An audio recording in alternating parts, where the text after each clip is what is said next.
Let's hear from our guest.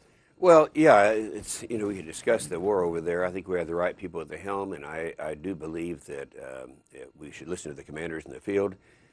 Everyone's sitting around trying to run a war from an armchair, and it's just not the way to do it. Are there a lot of CO2 emissions? Yeah, there are, of course, when we're at war.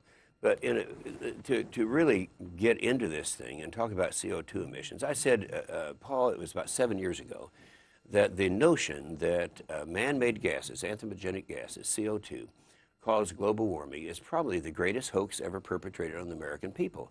And that was back 7 years ago, and now more and more. In fact, I have quotes now from several scientists who are using the same word. And that's why this thing is so important that we get properly represented. In fact, I'm going to go ahead and just announce now I'm going to go to Copenhagen. I think somebody has to be there, a one-man truth squad, so let's see what happens there. So I think that the whole concept there is the science there? Well, it is mixed, but one thing for sure, the economics is there. We know what it's going to cost. We know that if we were to pass something that they're talking about, like Waxman-Markey or like Barbara Boxer has talked about, or like the McCain-Lieberman bill and the Warner-Lieberman bill, it would be about somewhere between $300 and $360 billion a year. That'd be 10 times larger than the 1993 Clinton-Gore tax increase. So let's be sure we don't impose that on the American people if we're not going to accomplish anything. And I've got to get this in, Paul.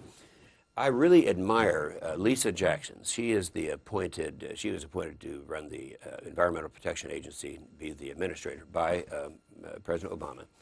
And we asked her the question. I said, now, if we were to pass these bills, just only that affect the United States, and that's what they're talking about doing, would that have a reduction in CO2 emissions? She said, no, it wouldn't.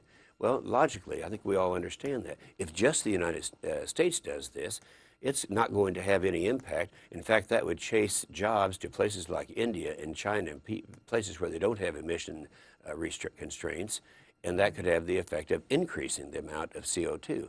So it's, to me, to pass the largest tax increase in the history of America, even the EPA director says is not going to reduce the emissions, it's ludicrous. On your decision to go to Copenhagen, did you waver at all, or what no, made you say the last time I went to, people need to understand what this is. This was started by the United Nations. The United Nations throw a big bash every year, and they get all the countries that want to come in and talk about, yes, we're going to do this to try to curb CO2 emissions.